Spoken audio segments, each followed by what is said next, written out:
లేదే, అక్కడ జాబ్ చేయాలంటే చాలా ఇబ్బందిగా ఉంది. మేనేజర్ చాలా ఇబ్బంది పెడుతున్నాడు.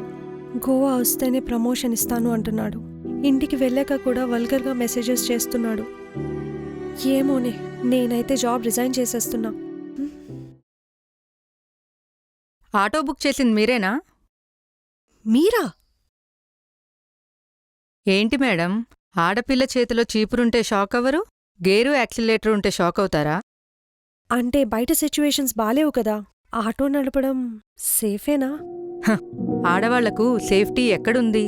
ఈ జాబ్, ఈ ప్లేస్, ఈ టైం ఆడవాళ్లకు సేఫ్ అని చెప్పగలమా? కాలేజ్కి వెళ్తే ర్యాగింగ్ చేస్తున్నారని, అబ్బాయిలు వెంటబడుతున్నారని కాలేజ్ కూడా సేఫ్ కాదు కదా.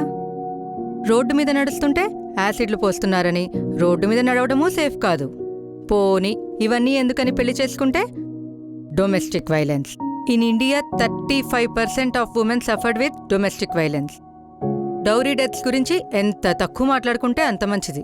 ఆడపిల్ల పుడితే ఎంతో మంది తల్లిదండ్రులు బాధపడుతున్నారు. పెంచలేక కాదు, ఒక అమ్మాయిని తన అన్ని స్టేజెస్ ఆఫ్ లైఫ్లో కాపాడాల్సి వస్తుందని.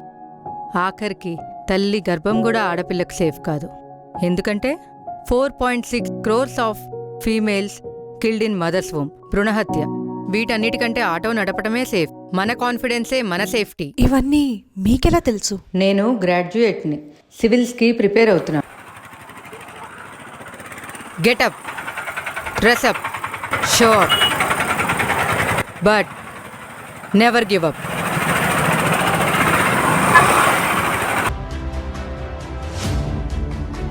I will not quit.